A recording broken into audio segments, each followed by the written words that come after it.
Hey everyone, welcome back to another 31-minute podcast. So this is a bit of a special edition, limited edition, special sequence.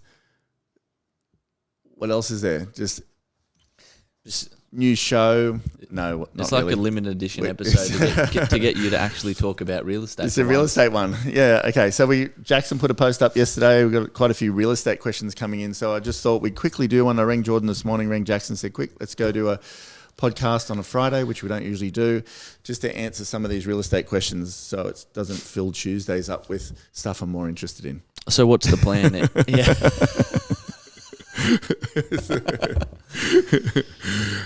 So why don't we just start reading them out? There's some classic questions in here. So are you just going to briefly answer as many as you possibly can? Yeah, we'll answer all the real estate ones. All right. First one, which is a good one, how to nurture your pipeline. Mm-hmm. Well, I think consistency is important. So, right, that's fine. Jackson's just shouting instructions out from behind the keyboard. That's all right. Just leave it in. Yeah. Nurturing your pipeline. I think people overcomplicate it. You know, you can nurture it just by give them a call. Hey, Jordan, it's Matt. How you going? Hey, Matt, I'm good. Yeah, that's How are good. you? Excellent. The market is on fire at the moment. Things are really good. I know you said you're going to move in a year or two. Would you consider moving earlier if the price was good? Maybe. There you go. We just need to work out where we're going to go. Yeah. You could do that. You could write a handwritten card. Hey, Jordan, just thinking about you. Market's very steady. Our latest report will come out in the next month. I'll send you one out. That. The sold brochure and testimonial? Sold brochure and testimonials, which we do a lot of. I get a testimonial of just about everybody, and then I put with a brochure and send it out. We do gingerbread houses at Christmas, which we're doing now. I've done them for 20 years, get them specially made. At Easter, we leave Easter eggs on their front doorstep. Little things like that. It's not even so much about what you do. It's about the intention around it. I'm thinking about you today, Jordan. Before this started, I just did exactly that with one of my clients, Sunil. And I just rang him. I texted him this morning, hey, mate, give me a call when you're up and about. And he rang, and we just had a chat about the market. He goes, oh, it's so good that you rang today. Funny enough, I was only just thinking about it yesterday. And so I think it's more about the consistency without hassling them.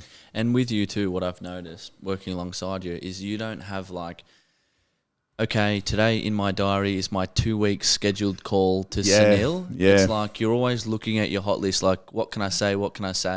But it's like what feels right, not because it's in my diary today. I've just got to fluff a call for no reason. That is a great point. Yeah. So I don't have any scheduled tasks. It's more blocks. So like at Christmas, we might do everyone. But the rest of the year, it's more like, that's a reason to ring that person, or I've just had this prompt. I do a lot on prompts. Or we do. I mean, it's our team. The other thing was I used to have this database with scheduled tasks. Yeah. And I'd get to work, and because you're meeting so many people and stuff, I would have 230 scheduled tasks to do. And it would give me anxiety. Yeah. I actually feel like I was overwhelmed before I even started anything. So I got rid of all of that. Yeah. Yeah. Next one. Okay. Matt, how do you handle vendor price objections in a market downturn? I think the question probably is, how do you close the gap between the market for the vendor and the market for the buyer? Well, I think you've got to be a bit tuned into what the market's doing and be prepared for that. You know, like we set a reserve yesterday with some owners. Yep. And pretty much the whole reserve meeting I did was preparing them for this may happen, that may happen, this may happen, this may not happen, this may la. So when you get to the reserve, there's no surprises. So if the auction doesn't go well or it does go well, they sort of have a feel for both sides and they can't look at you then. So if the market's starting to shift, you can always tell by the media. So this may or may not be answering the question exactly, but you get a sense of what people are talking about. Oh, the interest rate, that's happening now. Yeah. So the banks are everyone's like, oh, the banks are trying to slow the market. So that's sort of like an indication of where it's sort of going, possibly, because it builds momentum up and everyone starts to talk about it, whether it's real or not. People start to retract a little bit as it gets more momentum. Yep. And then when you list a house, you've still got to list it correctly, whether it's a good market or bad market. This is what I was going to say. Yeah, like you got to. I spend a lot of time pricing a house when I'm with an owner. Like I go through all the comparables. I'll go through the competitive range. I'll go through the emotional range, and I'll also go through the logical range. So you can't really go wrong. And I think that's the most important part of it all. And I've watched you do this. You never promise a price at all. You promise a process, and you promise like a bankable price, and then exactly a competitive price, and what that range is. You can bank on this, but we might get here. We might get a little bit more, but we won't know until we actually start meeting the buyers through the process. But this is how we're going to meet as many as we can. That's right. And let's say the market's softening a little bit. Like I like softer markets. I think they're really good. The first thing you do is when you list a house, you've got to get a lot of people through the house straight away. So 5, 6, 7, 8 people straight away. And then you've got to have a detailed report from that. And then you go sit with the owner. And if it's off, if it's a little bit off, you have to tackle it straight away. Yeah. And if they won't move, then you would say, let's go on the market in a week's time. I want to meet again, and let's really assess how we're going, because a week is really long in real estate terms. And they go, oh, really? Okay, whatever. So if they're not listening to you, then you've got to frame it, because you know if it's going to sell or not. You can feel it. Like, are we on track, off track? Where are we at? And then in a week's time, you need to have a really hard, straightforward, cut-through discussion. There's a really good saying, never rescue people. So I'd say to people, I quite often say to people, I'd rather disappoint you now than in 3 months' time. Yeah. And they can process that. Love that. Yeah, they can process that. Yeah. And when you deliver not great news, look, I thought it was worth 550,000. The feedback's coming back at 5. I've had 10 amazing buyers through this house before we've even gone on the market. I've had 490, 500, 510. Like it's around that sort of 5-ish, maybe 510, possibly. But that's where it's going to be. I can see it. What do you want to do, Jord? What else can we do, Matt? Well, we've got to make a decision whether we're going to engage with the market there moving forward. I'm not saying you have to sell it at that, but that's a bit of a snapshot of what's potentially going to happen when we go on the market. I'm happy to go on the market. But I think we need to realign around where the market feedback is right now. The only way we're going to get more is if we find 2 people. Yeah. Can you still sell at that level or around about that level? Yeah, let's give it a shot. Yeah, and you'll watch them adjust. They're either going to say yes, no, or 5. Do you think we'll get 525? You'll start to see where they're at and then how much more management you need to do. Next one. Okay.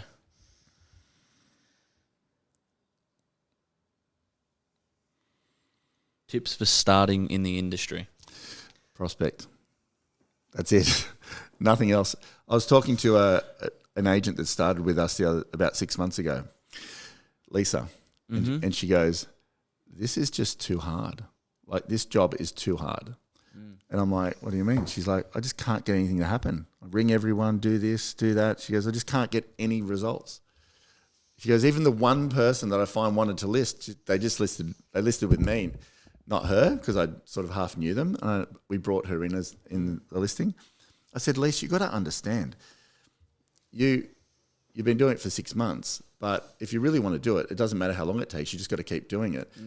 But go back to when I started, and I know we talk about it a bit, but I said to Lisa, put this into perspective. I had no car, and I had to walk every day, street after street, suburb after suburb, from 8:30 in the morning till 5:30 in the arvo. That's all I did, knock on a door and walk from street to street. And that's how I got. She goes, I just can't believe that. I'm like, I know, but I did. That's what I did. But I didn't do it for like a month. I did it for like 5 years every day. And I used to get the bus to work and go there and knock on everyone's door across the whole of the coast. And just say, hi, I'm Matt. Do you want to sell your house? Yeah. So for a young person listening now, somebody starting in the industry, would you just say... Get off your computer. And just go out and start meeting people? Get off your computer. Yeah. Yeah. Jordan, get off your computer. The reason I say that is we quite often talk about prospecting, but get off your computer and go meet people every day, all day, and have a number in your mind that you're going to meet, whether it's, I think door knocking is better in the early stages because they get to see you, but have a number of, I'm going to go meet 50 people today and just keep doing that over time until it's got to lead somewhere. It has to. But the fear of the unknown is what quite often stops people doing that. Or what will they say? What are they going to say? You know what? For anybody that's has that bit of like, oh, what are they going to say? I think you just need to dedicate a week. Like, I'm just going to prospect for a week, 2 hours a day, or even 3, door knock. By the end of the week, it's just, you don't even think about it. It's the starting. It's again. You just have to just say, I'm just going to do a week. Because then at a week, you've door knocked 500 people. And it's like, well, I know what's going to happen now. The other day, we drove along the street and I said to you, Jordan, I was driving along and this is in our area. And I said to, I'm not going to say where it is, but it's like, we drove along and I pulled the car up and I said, go ask that guy if he wants to sell his house. And you go, oh, no, it's got tenants in there. I said, nah, that does not look like tenants. Go and ask him. He's putting something in the bin, wasn't he? And you go, oh, now? I was like, yeah, now. Go on, here's my card. You didn't have a card on you. I said, you're in my car. Go and ask him what's to sell. What happened? He's selling. We just sold it. He said yes, and we just sold it. Like, that's one contact. But that was just my instincts. For some reason, were like, Jordan, go ask that guy. Something comes from effort. I've said it 1,000 times, but you put enough effort in, something's going to come. The real question is, do you want to be a real estate agent? That's the real question. Because if you want to be a real estate agent, you got to do what it takes to get there and make it work. It's going to work. It doesn't matter who you are. It's going to work. How to manage your ego? How to manage your ego? Well, let's get you to answer that. What's your journey with ego? I've been watching it. Well, I think when you first start in the industry and you're trying to build up a bit of traction, you got to scream to everybody that you're really good because you think that's the way that you're going to get more business. But I think everyone has their own style because your style and my style is totally different in that area. Yeah. Well, this is my thinking around it. Yeah, I thought if I looked the part and I told everybody about the results that I was putting on the board, I'd build some credibility and people would want to use me as an agent. But I screamed so loud and in the most yuck way that I turned everybody against me. They're like, great, oh, here's that guy in that car with the suit doing all of these sales. Never dealing with him ever.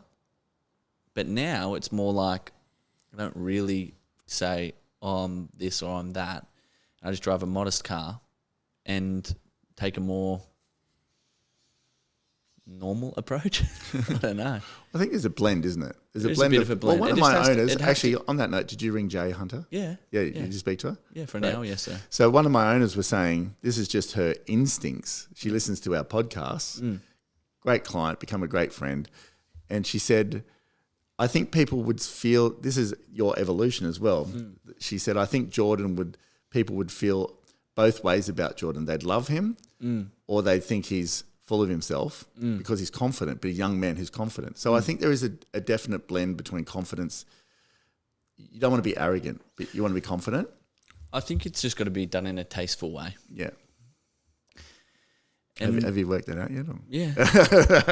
and I think how you look and how you act has to match your marketplace. Yeah, for sure. So for our marketplace, I don't know what it's like in Sydney, but if you turn up in a $500,000 car to a house in Wombrel, they probably won't open the door to you. Yeah. But I don't know what it's like on the eastern suburbs. Well, I think I've learned over the years. So you said if I went to Double Bay against all of these fancy agents, I'd go in with my sleeves rolled up, driving a Toyota, and I'd crushed a lot of them. Yeah. You wouldn't change anything. No. But it's kind of you. Yeah. I went to a meeting once when McGrath was floating and there was about 50 investment people there, bankers or whoever they were, JP Morgan people and all that, and like a massive table. And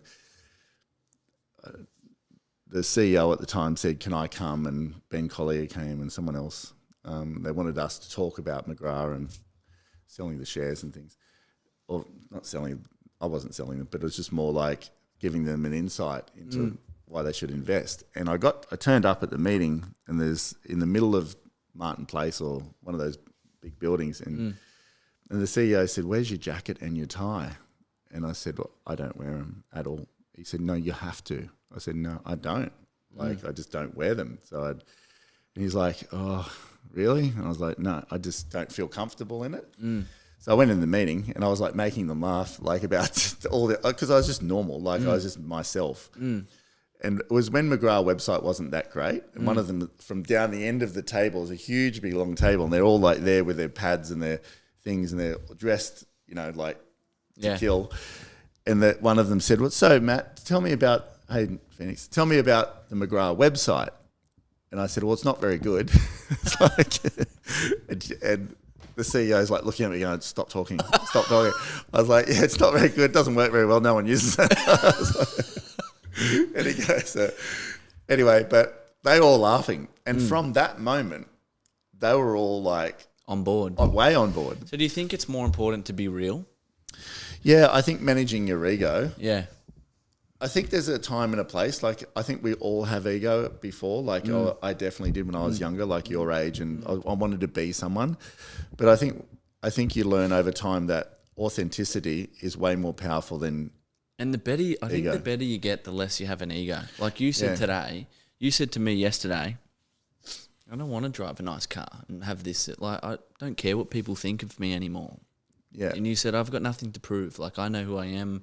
I like my $20 T-shirts and I like my Toyota." Yeah. So to you, like, at the point that you are in your career as one of the best real estate agents in Australia, you're like, "I'm going to do what I feel comfortable doing." Yeah. Because if the person doesn't like me, then they don't have to deal with me. It's true. Like, I could not pull up in a Ferrari. Like, I just couldn't do it. Like, can I afford one? Yeah, I can.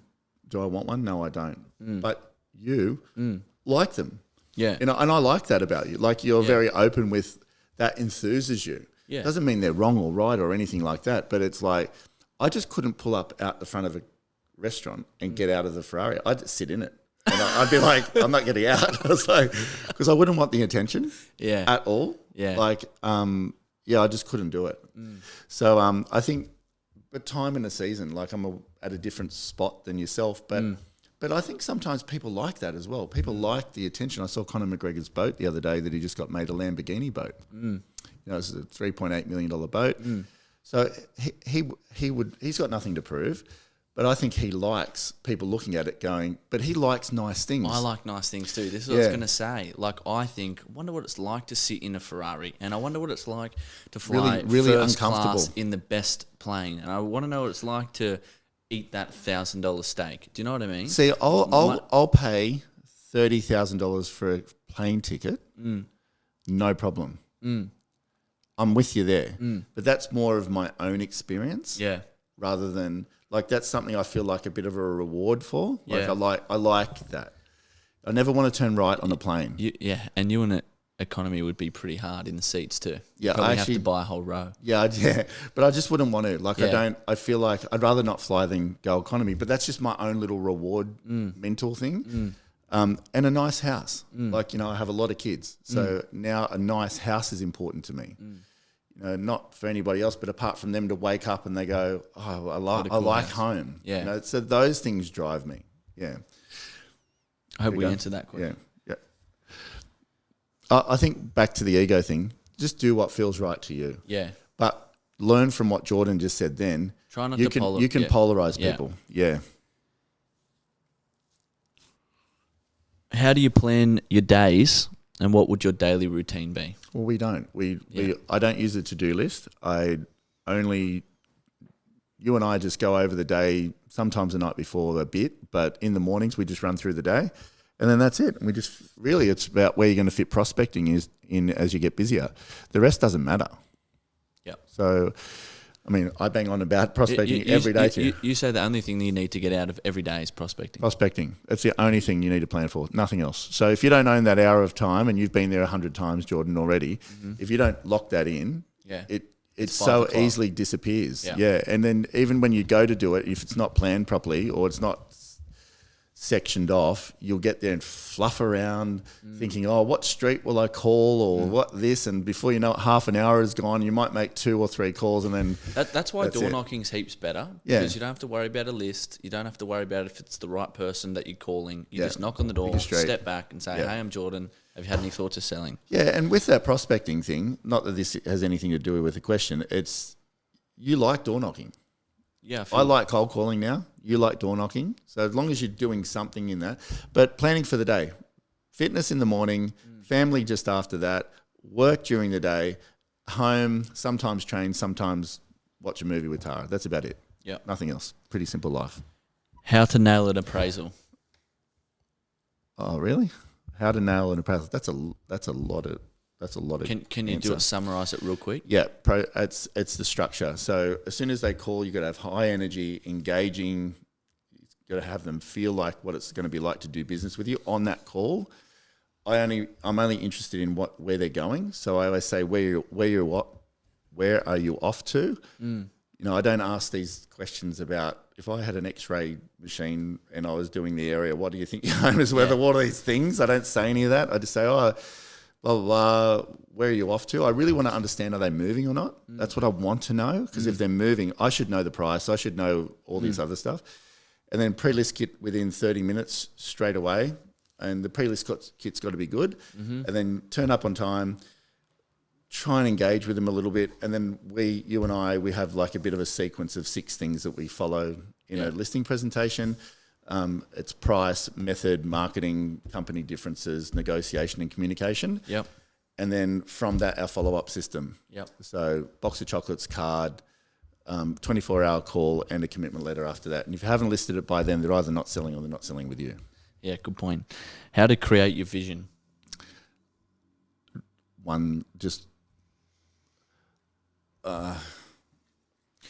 know what you used to do. Yeah. You used to do a vision board. I did.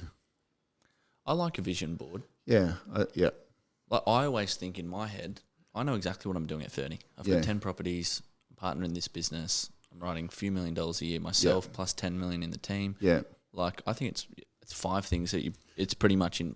Well, I think let's talk about that. I think that's. I think we're at different things. Like my vision's like a bit different now, but I think yours is more relevant now. So go. Yeah. Do you want to talk about it? Yeah. Well, I think there needs to be a timeline. Like I'm not worried about what I'm doing when I'm 50. It's so far away. So old. Or whatever. I want to know what I'm doing at 30. I know what it is. 30's a few years. So do you see it as an actual timeline, or do you see it as like a block of time in your mind? So it's like the next 5 years sort of thing. So I have the 5 points, 10 properties, writing a few $1 million a year myself, plus $10 million as the team, a partner in this company, and like my personal life and health is just all normal. I don't need to really have a fitness goal or anything like that. But they're my main points that I'm striving to. But in my head... So go over that again. You want 10 properties? 10 properties. Over the next 5 years or so? 10 properties by 30. Yeah. Partner in this business. Yeah. Like so you own an equity stake in the business. The whole business, like McGrath Central Coast, all of the offices. Write a few $1 million a year. Yeah, but also... So when you say a few million, is that like, do you see yourself writing 2 million or... 2.5. Yeah, 2.5. Yeah, but 10 as a team. As a part of the team, but you contribute 2.5 and we're writing 10 as a team? Yep. Yep. That's it. And do you have any sort of wealth, like apart from your 10 properties, are you thinking I've got a cool apartment here in Terrigal and I'm driving like a nicer car. A nicer car. Yeah. Yeah. Not a Ferrari. No. But that becomes a But they're less important probably. So those other 3 or 4 things. I know if them other things happen, I can do whatever else with my life. And so do you create a story in your mind around that? I'm playing it in my head. Yeah. Yeah. Like I picture myself waking up, beautiful view of Terrigal, cool decked out apartment. I come down and get in my car, come into the office. I've got a really exciting team. I'm looking at huge numbers on the board. My bank account's just full of money. And I'm like in that space where I'm feeling good. I'm looking great, healthy. My family's fantastic. So the 3 points is what I'm striving to, but actually becomes a movie that I play in my head all the time. Good. So on my mirror that I've put at home, I've wrote 10 properties. Like I've wrote them three things. Okay, every day I'm like... So you have like a goal list? Only the 3 things. 3 things, okay. Yeah. That's good. I think it comes. That answered the question. Yeah. So just so we can clarify that, your vision creates a vibration, your vibration creates almost like your motivation, and it slowly attracts things into your life that match that. That's how important that vision is. You got to want it. So I want that stuff more than I want to breathe. Yeah, that's like right. in the morning. Like I'm gasping for my goals before I'm gasping for air. Yeah, that's good. Excellent. Dealing with too much on your plate at once. Yeah. Welcome to real estate. Yep. Yeah. No, too much on your plate at once. I think you can get overwhelmed, and you just went through that yourself. Yeah. So I think you got to feel when you're starting to get overwhelmed, and then you got to start saying no to some things, or you got to start, even if it's your fitness for a little bit, you got to regroup and make sure that you get a little bit. It's like working out in the gym. You stretch and then you go back and recover. You got to have some recovery time in there somewhere. I'm not saying go on a holiday or anything like that, but you might be doing too much. Like you might be going to the gym at 4:30 in the morning, and you might be rushing to work, and you might be doing 6 appraisals, and all that's got to change. So if you got too much going on, your body's going to start to feel like a bit overwhelmed. So you might sleep till 5:30 and go to the gym at 6 and start doing 3 appraisals instead of 6. That sort of stuff, until you feel like you've got your stride again going. Yep. Very, very important. That overwhelmed feeling is an anti-success position. Yeah. When you're feeling overwhelmed, you're actually going to start to go backwards. Yeah. This is an interesting one. So I'm looking forward to your answer on this, because I know it took you a long time. But how did you get wealth as a business owner, or how to get wealth as a business owner? Oh, I'm really like on the fence with this one. The reality is scale. I think scale. Look, you can earn a lot more than a business owner being a very successful sales agent. We were only just talking about this. You can earn triple what they earn, more. I don't think there's a lot of money in the real estate business. You might develop a rent roll, but then you've got to maintain that rent roll. You've got to have staff to run it. If you're going to be in business, I want to hear what you got to say, but if you're going to be... I don't have anything to say. Yeah, so it's all about what you do with your money. So if you think about this, let's talk about Peter Chauncey. Probably the greatest agent in Australia, if not one of the best. I'd put him as the best. Him and James Tostovan, they're probably 2 of the best in Australia. Peter Chauncey would probably make, so let's say he writes $6 million a year, roughly. He would make a few million himself. That's a lot of income. At least. And you know, I hope he doesn't mind me talking about this, but I don't sit there and look at his financial statement, but he owns quite a number of properties. He's in a very, very strong financial position in life. He doesn't need to be an owner of McGrath, I think that would be a distraction for him. You know, he was a partner, then went public and all that sort of stuff. But now he's like, he doesn't need to work. So if you're earning a few million a year, it's what you do with it. So it's the vehicle that actually generates that. He's got a team around him, which, you know, obviously gets time leverage from, but his properties alone he could live off comfortably. Yeah. So wealth, I think wealth, you only need so much money. Like, you can only spend so much. I mean, how many Ferraris do you want to buy, or how many this or that? But you want to wake up every day with peace of mind, I think is the greater wealth. Peace of mind means you don't have to think about, I'm going to buy that thing today, and you don't want to think about it. Like if you want a new dining table, or you want to move to a house, or you want to buy your kids something, you don't want to have to think, I've got a budget for that. That's really, I think, what wealth is more about, because if you're worth 10 million or 100 million, your life doesn't change much. It really doesn't. You just, a certain amount in the bank. So let's look at that two things. If you look at you build a business, all of the money you earned went back into building the business. Well, all of the money that Peter Chauncey earns, he takes out of the business and puts in other appreciating assets. So I was going to say, keep going on that. So I started a business because I couldn't stand working for the other guy. Yeah. Like I just couldn't. Yeah. Like if I went now, so let's say if I had to go now somewhere, let's say I wasn't here and I wanted to work in real estate, I would go to John McGrath. Yeah. And I'd say, John, can I just work for you? That's what I would do. I Yeah. wouldn't go put Matt Steinwade Real Estate and open a real estate office and hope one day I can build it up to all these offices and franchise it. That's a business owner. Yeah. My skill is sales. Yeah. Like, and I'm real good at it. You know, like, it's different. So I didn't earn much money at all for, I reckon, I don't know, 20 years. Plus two, there's a lot higher risk. And we were talking about this yesterday. If for any reason the market goes back or McGrath does this, Peter Chauncey goes, see you guys, I'm taking 5 years off, I'm going to live off my properties. You go, holy crap, I better grab the steering wheel. I've got and 200 people to Yeah. worry about. I've been there. I've been when the market's just stopped and fallen in a heap, and I've been like, whoa. I tell you what, you know, on the Wolf of Wall Street where the market goes and there's like, it's like beep, and they're all in the stock room and everybody just stops talking and they all look at the owner. I feel like that's what happened to you when the GFC come. It was. Like everybody was just like shocked, looking at you like, what now? Yeah. And I literally rang Jamie and said, what are we going to do? Like, properties just aren't selling. You had a business for such a long period of time. It's like a baby that you nurtured to a point and it's all at risk. See, I started away. that business with Jamie because I couldn't find a place to work. Like, I didn't like working for the other people. Yeah. They just weren't on my pay. Like, I'm a bit entrepreneurial, like as in not so much business-wise, but more like you, a bit marketing-wise, and I wanted, like, position How can we myself. do this better? Yeah.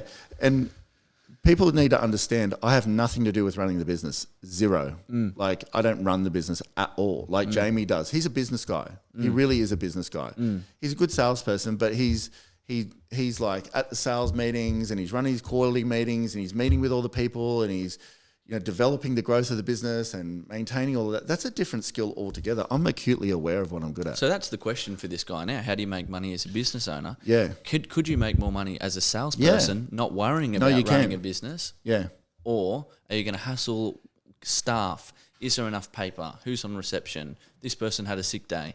And make the same, if not less. Yeah. Plus for sure. have 5 times the amount of stress and anxiety. Yeah, I think and if you want to be in business for 30 or 40 years and develop scale, and I'm talking about serious scale, you will develop wealth eventually.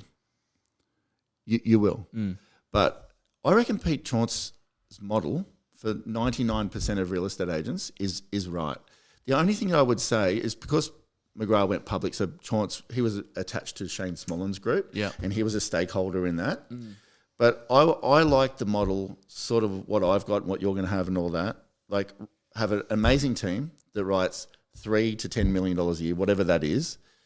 You get time leverage from that. You enjoy working with the people. You don't have to think about it too much. Like a team of 4, 5 or 6, what we've got. You know? So you work within the business. This is only what I suggest and what I've seen. I've seen a lot of different things. But have a bit of a stake in the business somehow, whether it's 5%, 10%, whatever it's going to be, whatever leverage you can get. But you get that when you develop value. So you've got to become very valuable to the business. So you'd be on a really good split in the company, like 60% or whatever it is. It's whatever that split is, you can secure. And then a stake in the business somehow, just so you have a bit of skin in the game there and you're attached to that. Then the wealth is developed outside of, this is just your income, but the wealth is developed outside of that. I totally agree. It's the properties that you own, the passive income that you develop. That's where your wealth is. It's not your income from real estate. Real estate income's not going to make you wealthy. It's going to make you comfortable, potentially, but it can change very quickly. So it can. That's I think the model for most. It really intrigues me when real estate agents go, "Oh, I'm so good. I'm so good. Yeah. I wrote 1.2 million last year. I am that good." You don't understand, Jordan. Like, I am that good. And they go, and you go, "Oh yeah." They go, "Yep, I'm going to go open my own office down the road. Yeah, That's what I'm going to do." And I'm like, "Good on you." And then they go open their own office. Now they might be good, right? They might be great, but now they've got to worry about the receptionist not coming to work. The window display card needs changing. Oh, actually, this is broken. The printer's not working. This and that. So they've gone from a reasonably good agent to an office manager With no time to focus on sales. Totally distracted, and their numbers get plummeting down, or they keep their numbers the same and absolutely pulled so thin they just hate it. Instead of going, it's like a doctor, an amazing surgeon, going, I'm that good at saving people. I'm actually phenomenal. I'm close to God. So what I'm going to do, I'm going to go open a hospital. Yeah. Yeah, I'm going to open my own hospital. I'm going to call it Dr. Amazing's Hospital. And I'm going to be the man in that hospital, and I'm going to build this big hospital, and you watch how phenomenal I get. So that goes back to the ego thing, because a lot of people open a business for ego. Not everybody, but some. Because it's like, I'm the principal. Yeah. I'm the owner. Yeah, I'm the owner. I never say I'm the owner. So it's like, what are the reasons why you want to open the business? Yeah, that's Your right. reason was I just don't match with any of the current business owners in the area, so I have no choice. I didn't have a McGrath back then. I didn't have a Marshall White. Attaching your trailer to something with massive momentum that you love, the brand that you love, that's the key, I reckon, because your numbers, your life, everything, you'll develop greater and greater success because you're a part of that. Yeah. You know, that's what I've found over the years anyway. I like that. How many more do we have time for? Well, what time is it? 36 minutes. Okay, just a couple more. 2 more. How to manage your energy and keep performing long term. Okay, yeah.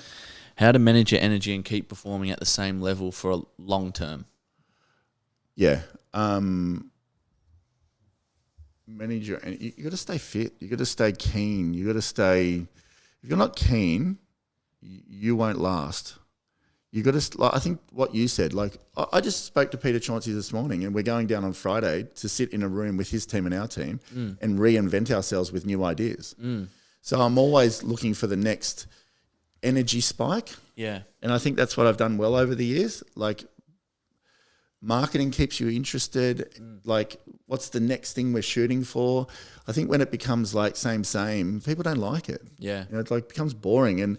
But you've got to work on your craft. Like, you've got to want to get really good. Like, there's a lot of agents, they get in this zone where they're just like, they do okay, but they're not really reaching for much. Like, they're just, you know, they're selling their 4 or 5 properties a month, and that's all right. But for me, I want to know, like, what's possible. I think when you're chasing what's possible, you stay really energized. Plus all the other areas too, like Yeah. being healthy, training, doing things during the week that you love, whether it's golf or surf or all that sort of stuff. I agree. Because real estate, really, I reckon it's the best career ever. Fantastic. It's like a You've sport. got flexibility. You can earn great money. Your input in is your input out. Yep. Like, there's lots of great things you going can build about a brand. it. You can build a brand. Yeah. Exactly. Yeah. So there's so much leverage that you can get out of it. It's just working out what's important to you, Yeah, for I sure. think. Yeah, I agree. Last question. All right. How to saturate an area? Oh, that's the secret to success in real estate. I'm not telling you. How to saturate an area? It's a bit like an octopus. It's like there's all these tentacles, and you've got to make sure all the tentacles are happening. So I like that. Cold calling, door knocking, thank you cards, letters, DLs, error reports, quarterly marketing. So it's like daily, weekly, monthly, quarterly, 6 month, daily, weekly, quarterly, 6 month, daily, weekly, monthly, quarterly, 6 month. And it's like the same rhythm as a printing press. Like that's how it really is saturated, but it's over a long period of time. Yeah. So like over 5 years. I think people like do bits and pieces, but never really get massive traction. Well, that's the most important thing, and then you add in some social media advertising and some some events. Yeah, well, you've just some good options. done the Jordan Bulmer. Is it the cup? Yeah, that's coming up. Yeah. Jordan Bulmer Cup at the local golf club and bowling club, and so all of these things. It's like bit by bit. But what some people do, they go sponsor the local footy team and think that's going to bring all these exposure and business to them. It doesn't do anything. But that's a little bit of it. The rest is all the grunt work. Yeah. Saturation is really the secret to success in real estate. It just is. And when you get real saturation, you can feel it. It's like you hit a new gear. But it takes a long time to get there, and it takes a lot of commitment to get there. And I think that's why a lot of agents don't actually realize it or achieve it, because it's very hard. Yeah.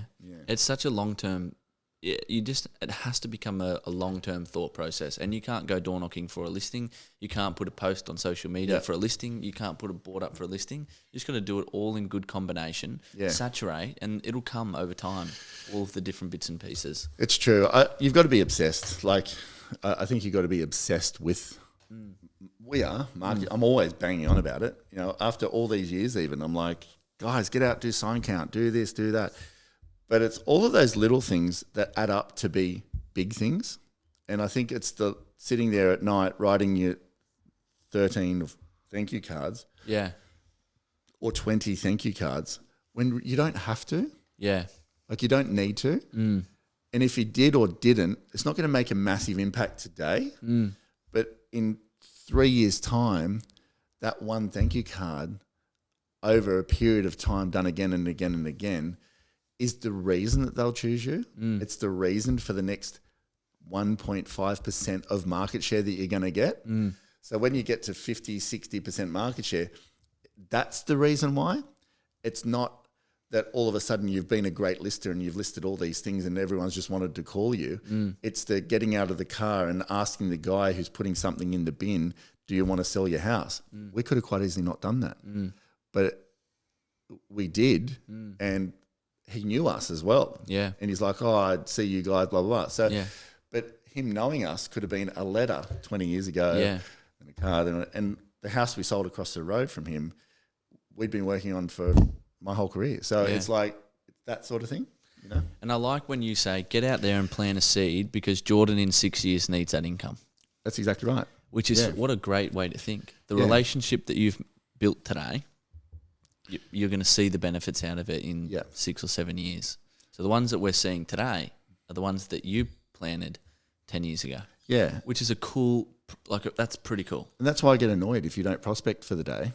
I do. I know. Because you've got you're very digitalized and all that. And I'm like, did you prospect today? And you're like, sometimes you don't. And I crack it. Like, I'm like, Jordan, not good enough. You must, because I'm trying to give you the gift of market share. But I'm trying to give you what I've built. And building your brand, the only way to build your brand, and I want people to go, I want to list with that Jordan. I remember Jordan when he was 24 years old, standing at my front door in the rain, asking if I'd sell my... They'll remember that. Yeah. But when you're 33 years old, they're like, I've watched that kid grow, work with Matt, grow and whatever else. And then they go, I want to sell my house. I've been in for 45 years. I want Jordan to do it because I trust him, because he's been the guy that's been on my front door the most.